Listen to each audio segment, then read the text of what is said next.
आज आपके द्वारा ज्ञापन सौंपा गया है कि जो चुनाव होने जा रहे हैं ये हरियाणा में नगर निकाय और नगर परिषद के, वो बैलेट पेपर पे कराया जाए, उसको लेकर हरियाणा कांग्रेस पार्टी ने आज अध्यक्ष जी की अध्यक्षता में स्टेट इलेक्शन कमिश्नर को यहाँ पर एक ज्ञापन देने का काम किया है कि जो नगर निकाय के चुनाव लंबे समय से लंबित पड़े हुए थे उनके चुनाव वो करवाए जाए। इलेक्शन कमीशन से हमने ये उम्मीद की है, उनको ये मांग की है, मेमोरेंडम दिया है कि ईवीएम पर से पूरी तरह से विश्वास उठ गया है।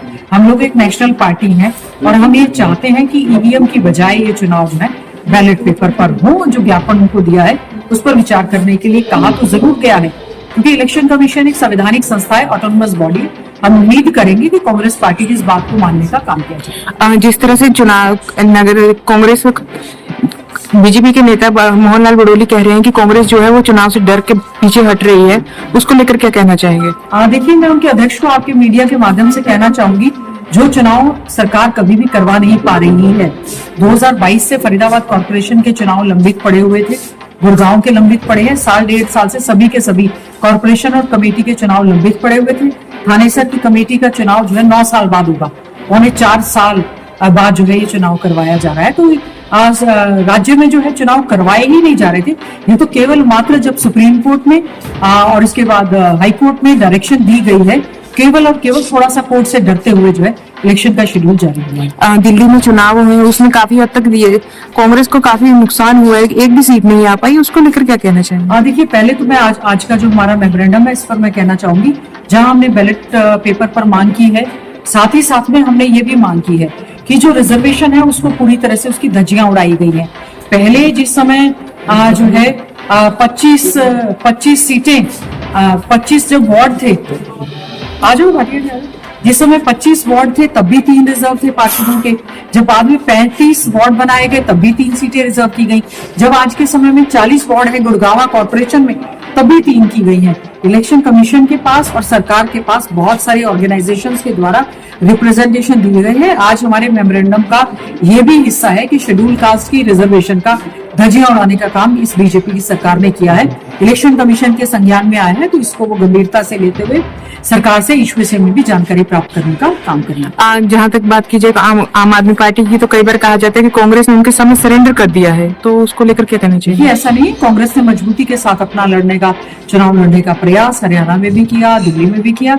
आने वाले समय में और ज्यादा संगठन के गठन के साथ मजबूती से कांग्रेस पार्टी आपको मैदान में नजर आएगी का। और उत्तराखंड में हुआ है, तो यहाँ पर आप जो चुनाव बैलेट पेपर से कराएं।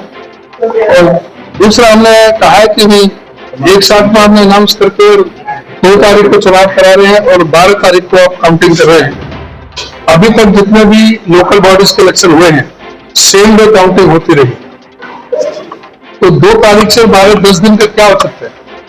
और 2 तारीख को कर रहे हैं, एक पानीपत में 9 तारीख को है। इससे तो ये बेहतर था कि आप सारे इलेक्शन 9 तारीख को करा देते, उसमें क्या दिक्कत है। अब जब 12 को आपने काउंट और चाहिए तो था कि सेम डे करा और बैलेट पेपर से करा। एससी की जो रिजर्वेशन है उसमें पूरी तरह से उनके साथ भेदभाव बरता गया है और कोई सेटिस्फैक्टरी जवाब नहीं मिला, क्योंकि जो एससी की जो रिजर्वेशन है, मैंने बताया कि गुड़गांव में जब 25 वार्ड थे जब भी 3 रिजर्व, जब 35 वार्ड थे तब भी 3 रिजर्व, अब 40 वार्ड है अभी 3 रिजर्व है। तो ये एक साथ में जो एससी को जो रिप्रेजेंटेशन देना था वो बिल्कुल नहीं मिल रहा है। ये 2011 के पॉपुलेशन का आधार मान लिया, 2025 चल रहा है, 14 साल हो गए। और पीपीपी यही बीमारी, ये परमानेंट परेशानी पत्र है। ये पीपीपी को ही माध्यम से एससी और बीसी के उन्होंने अपने आप ही अपनी मर्जी से जो रिजर्वेशन जो तय किया है वो बिल्कुल सर्वथा अनुचित है। एससी को उसमें पूरी तरह से रिजर्वेशन, प्रॉपर रिजर्वेशन उसमें दिया जाए। तो अभी स्टेट इलेक्शन कमिश्नर ये कहा है सामने कि हम इसको देखेंगे, जो आपने हमें रिप्रेजेंटेशन दिया है इसको एग्जामिन करके जो इसको हो सकता है। लेकिन अभी पूरी तरह से हम अभी संतुष्ट नहीं है उनके जवाब से, कि हम बिल्कुल भी संतुष्ट नहीं है। हमें ऐसा लगता है कि गवर्नमेंट के प्रेशर में